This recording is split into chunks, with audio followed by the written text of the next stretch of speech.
Thank you so much for speaking to Press Trust of India, Ms. Anderson. As we mark World Environment Day 2025, what do you see the most urgent global environment action needed right now? I mean, the World Environment Day 2025 has a focus, and that is to beat plastic pollution. So obviously, I should really speak to you about that as the most urgent issue. But there are other issues, of course. But today and on the 5th of June, we'll be shining a light on plastic pollution, in part because this is what the world has asked for. They've asked for a way forward to end plastic pollution. No one, I've yet to meet anyone who is in favor of plastic pollution. Everyone wants a solution to it. And in part because it is entirely so simple and so solvable, and that we understand essentially what we need to do. And there's global commitment. I'm yet to meet a world leader who doesn't want to solve it, including, of course, Prime Minister Modi. So I think that there is an upswell of determination on ending plastic pollution, and that's what World Environment Day is all about.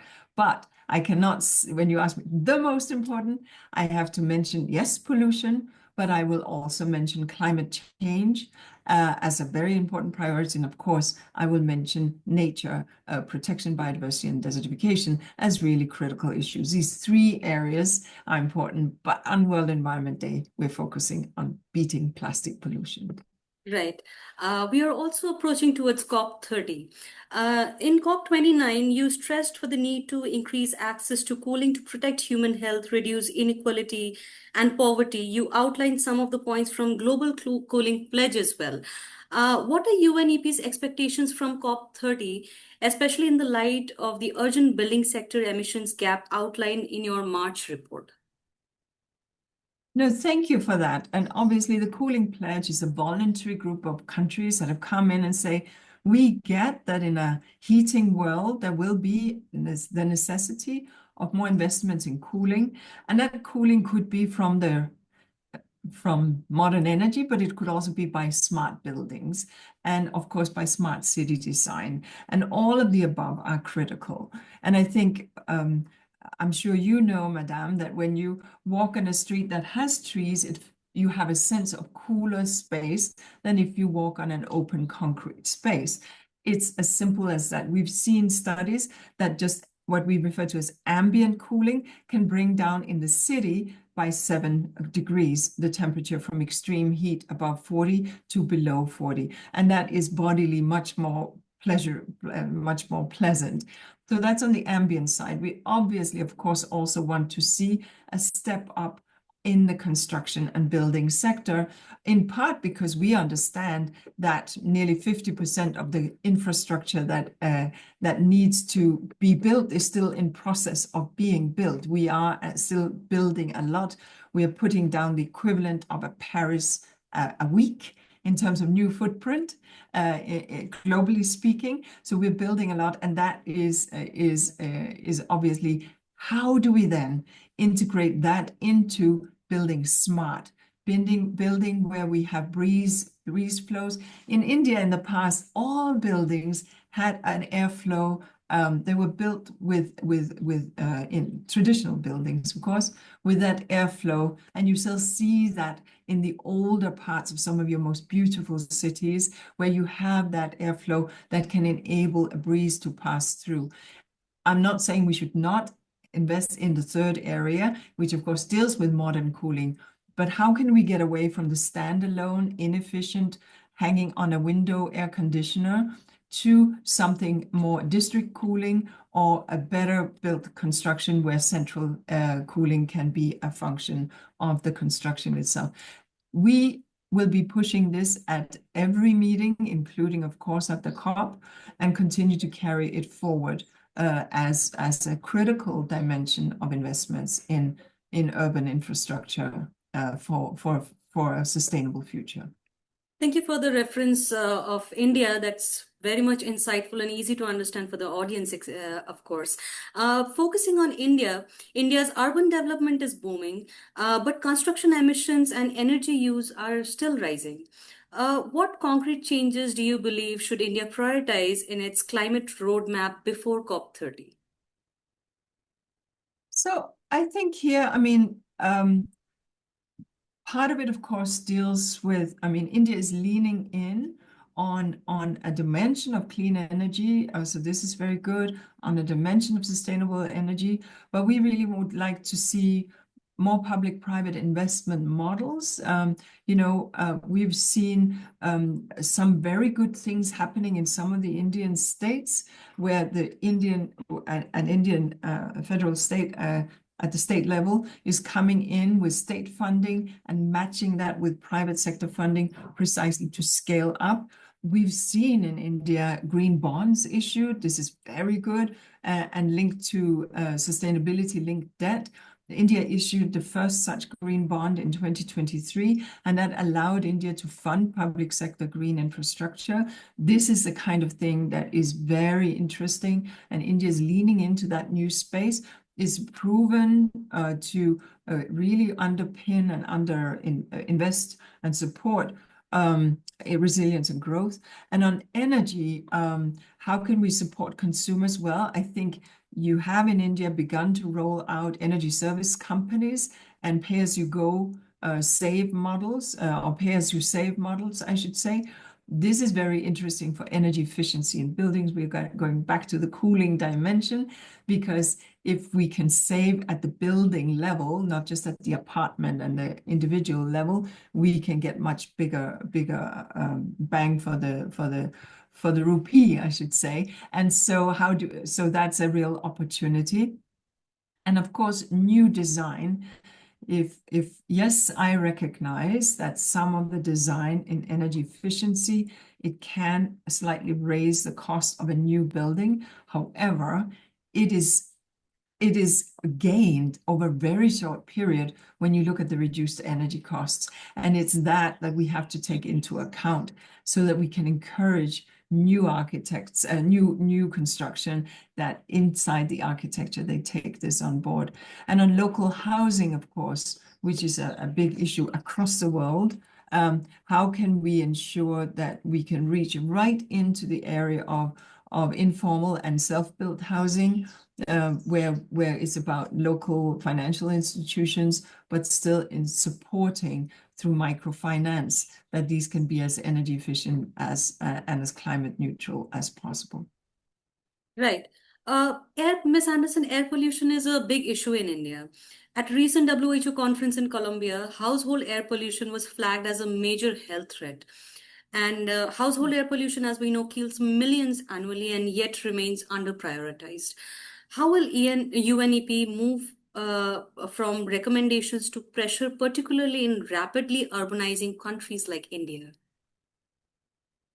Look, for us, it's not for us to put pressure. We are a science organization that puts out the science and puts out the policies that countries may choose to adapt.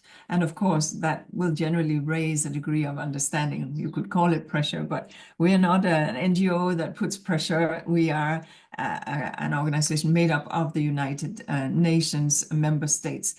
But of course, the reality is that we are seeing, and the WHO World Health Organization conference that you referred to highlighted some of these issues. And if we zoom in on India, we understand that we have a massive use of open fires, we have inefficient stoves, we have use of kerosene and coal. The issue really is about what would it take, and it needs to deal with agricultural burning. It needs to deal with some of the emission standards, both from vehicles as well as from industry and electricity production. And there, I think, how can we see phasing out, yes, of kerosene and unprocessed coal? How can we get, yes, cleaner biofuels? How can we, yes, move towards efficient technologies and, of course, move towards renewables? I think India is on the way, and I do believe, because of the sometimes very, very, very dire air quality that you have, that there is a strong desire, both by politicians, but very much by the average citizen, get this fixed already. And during COVID, all of a sudden, people discovered what the cause was, and they discovered that air pollution was not inevitable. that it is us who cause it. It's not caused by anybody but us, and therefore it is us who can solve it. And so I think that that is a reality and a conversation that needs to happen. We from UNEP will, of course, continue to make sure that there's an understanding on the science between what's happening in terms of the emissions and what are the policy shifts that could be done. But I'm quite sure that India knows that. And it is a question of getting a strong move in that direction, but it is urgently needed. India is not the only country that is suffering from this, I hasten to add. But look, there are other countries who have had this journey and they've cleaned it up. We all remember stories from 100 years ago about London fog. That was it. That was it, right? It was dirty coal, it was dirty vehicles, it was open fires, it was relatively poor people in London's East End burning unprocessed coal. That was it. Today, you will find clear skies every day. So this is something that we know what needs to get done, and it is hard to do, but it has to get done for the people of India. Do you think China has also set an example at a global level as to how to deal with pollution, especially household pollution? I think that there are many countries that are making that move. Look, we have all taken a journey. Every country has taken a journey, and so China has also had to take that journey. They're still on the journey, but it is true over the past 10, 15 years, we have seen a significant drop in air pollution but it's a process. And a large part, they have large apartment blocks. Each apartment block had its own coal-fired furnace.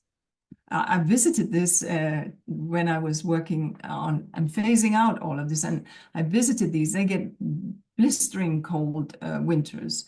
And so you will need to heat these apartment blocks. And this, of course, moving from these very dirty standalone furnaces where each apartment, you were literally shoveling coal in the basement into this big burner that is heating the whole thing. Very dirty coal, very inefficient, and of course, massively dirty air. Switching out of that and switching out of high polluting vehicles. Obviously, there are no two-strokes and everything is largely electrified now in terms of vehicular traffic, at least in Beijing. This has helped a lot. And it's part of that journey. And I think each country they have less of agricultural burning that we see in parts of Asia. But nevertheless, yes, China is making those moves, as have other countries done before. And so we just need to speed it up because people are suffering. Talking about pollution, ma'am, global health and environment, how do you think that global health and environment agendas can better be integrated, especially around pollution-linked diseases? I mean, there, UNEP and our friends at World Health Organization, so my own organization, World Health Organization, have been working for years because, of course, WHO, the health people, they set the standards, and the reality is that 90+% of the world is living in standards with air quality that is worse than that which WHO set. So we are all breathing dirty air to one extent or another.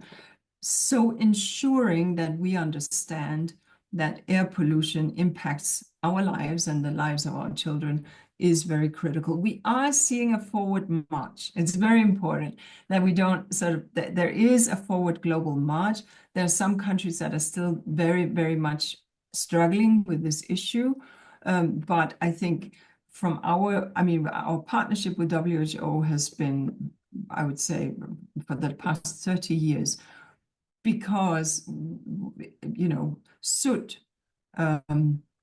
we used to have acid rain. You may recall we had acid rain in Scotland, in Scandinavia, and it was from coal burning. This was in the 60s and 70s. Big move on because it was high sulfur content of the coal burning. These kind of dimensions, which are slowly disappearing across much of the world over these past 30 years, has been important.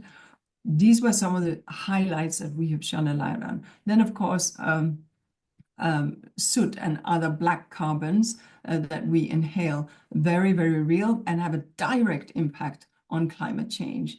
And so understanding the connections, high sulfur fuels, very bad for acidity of the rainfall, etc., and therefore bad for the environment, but very bad for us, very bad for climate, dirty fuel, ditto. I think that kind of connection we need to increase.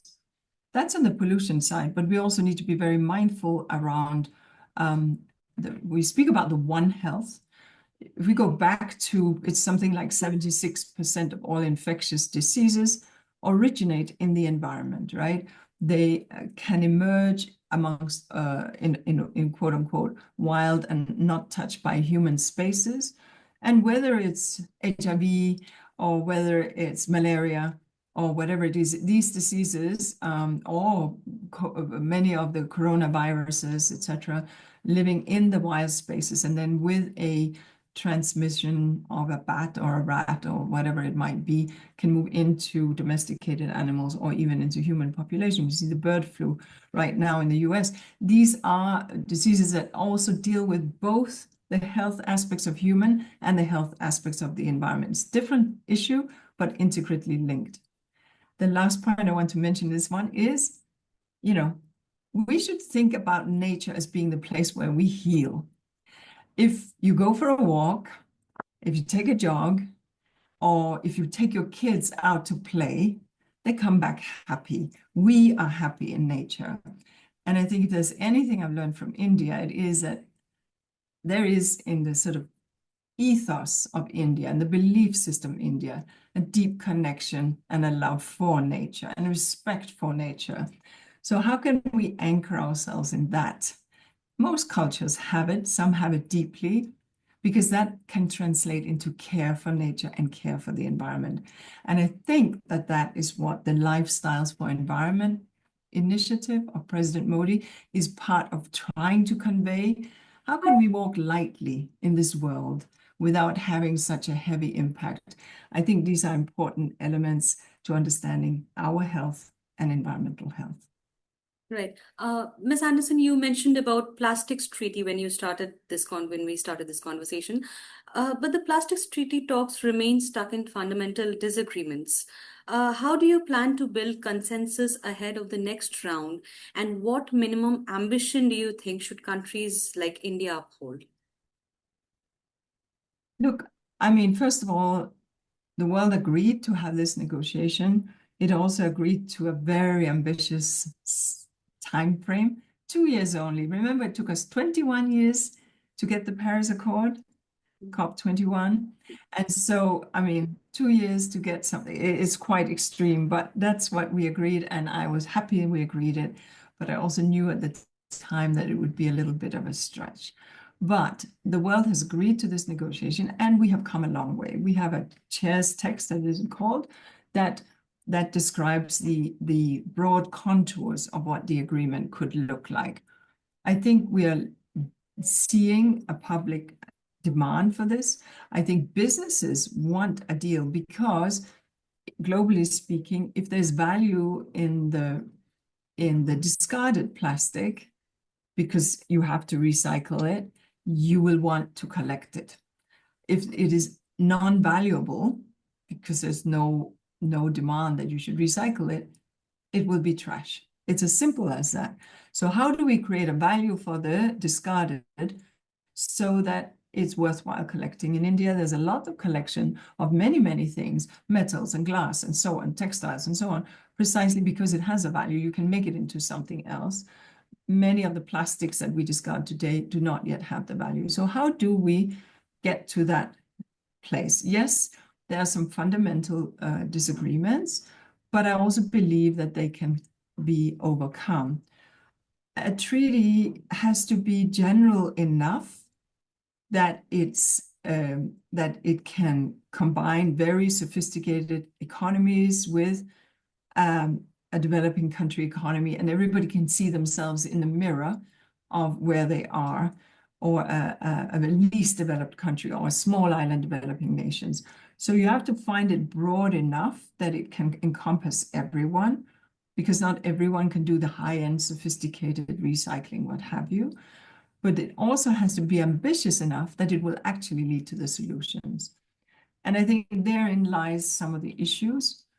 We are very much engaging with all member states. We just had a COP for some chemical treaties, and there we had a good conversation with the heads of delegations in an informal setting that I hosted. We will do another informal setting at a ministerial on the sidelines of the Oceans Conference in Nice, and a few other places. I know that in the regions, there will be regional consultations for Asia and Pacific. They will take place in Bangkok later in June. And so there are a number of settings of regional consultations, all informal, as well as some form that will prepare for the formal meeting that will take place in August in Geneva. I have to say that I think there's goodwill from every side. What I'm asking of India, India is a huge plastic producer. India is also a source of pollution for plastic. And about 1/5 of global plastic emissions come from India, if we look at the numbers. So, but India knows this. And so I'm really asking for Indian leadership while also understanding that India is a country that is still developing, and we don't want to leave anyone behind. And we want poorer segments of the population to have got access to smaller portions. This is the sachet problem. But we don't want to only sell things in big bulk that poor people cannot afford. So we need to go into this with an understanding of each market's specificity. And that's why I say the treaty has to be general enough that everybody sees themselves in the mirror, but also ambitious enough that it solves the problem. I think that we can get there, and I'm very much looking forward to strong Indian leadership to help us get over the threshold. How hopeful are you for the August meeting? So I'm often asked this, Madame, and what I always say is, I am always hopeful because I believe in the human goodness and I believe in the desire to change, but I'm also determined. And so with hope and determination, we can go a long way. Right. My last question to you is, global treaties often end up with non-binding goals. Do you believe we need stronger enforcement tools, perhaps even legal mechanisms somehow, to hold polluters or governments accountable? There was a little crackle. So do I Yeah, believe, I'll could you repeat the pick it up question. from there? Global treaties Mhm. often end up with non-binding goals. Do you believe there is a need for stronger enforcement tools to hold polluters and government accountable? So it's interesting, right? Because we at UNEP, we have some 17 treaties that we are hosting. And let me mention one that has nothing to do with pollution, but it deals with legal and illegal trade in wildlife, wildlife and fauna and plants, right? It's because of that treaty that you can't trade, say, rhino horn or elephant tusks, right? You can't. You would be arrested. And there are about 20,000 species that you can or cannot trade, and they're listed and all of this. It's an absolute binding, it's a crime if you do it, and so on and so forth. That was agreed in 1974 when the world decided that it wanted to go at it this way. It was also sort of an easy up-down. It's an easier. Yes, you can. No, you can't. Yes, you can trade tropical fish for your aquarium, but only these types. And no, you cannot trade so and so. But you need to get an export license if you're going to trade some of these things that are listed and legal to trade and so on and so forth. That's one way of doing it. Another way of doing it is Montreal Protocol. We discovered in the late 70s that there was a hole in the ozone layer and that we were seeing chlorinated gases depleting our ozone layer. And so we said, these gases will be no longer deployable in our air conditioners by such and such a year. And everybody had to shift. That was clearly legally binding. I think that those treaties work and work well, but they are also quite targeted to specific issues. On the issue of, and we were able to find replacements for we still have refrigerators today, and what we're using different gases, right? So for example, climate change or for pollution, what are the alternatives? This is a conversation. What does reduce, reuse, and recycle look like in the plastic sector in India? Right. What does it look like in Gambia or in Burkina Faso or in Kenya from where I speak to you? Because it's different. Or what did it look like, I don't know, in my country of birth, Denmark? Because, it will be different in different places. And some places, and I'm seeing, for example, in India, when I used to be young and I travel in India, you get the little terracotta cups of tea when you're in the train. I still have some. And now, of course, you get them in plastic. But I'm seeing some interest in rediscovering and reinventing, if I can say, taking back, but maybe with a modern twist, a new packaging. I think these kind of opportunities are really there, but we will have to move together in that direction to make it happen. Legally and non-legally binding in a treaty is very normal. There will be elements that you agree to, that this is, we've got to get to it, and non-legally binding, we're building capacity, we're assuring greater awareness. These are non-legally binding. Enforcement is not what we do as the UN. We don't come in and tell a member state, you can't do that, because we're made up of member states. Enforcement happens at the national level, and a broad treaty is often simply made reflected in national law, and then is up to the national legislation to make that happen. And each treaty gets implemented differently in different countries, because my little country of birth, we have very high wind, and so it's all about investing in wind energy. That might not work in other countries, but so all the incentives goes towards wind, whereas in other countries, maybe it's on-roof solar or whatever it might be. So I think we need to understand that a treaty has to be broad enough to encompass everyone with clear targets. At times you can have enforceable mechanisms, but they often are enacted at the national level. Right. Before we close, Ms. Anderson, what will be your message to the world this in Environment Day? So since the theme is on plastic, the message is absolutely clear. We can and we must beat plastic pollution.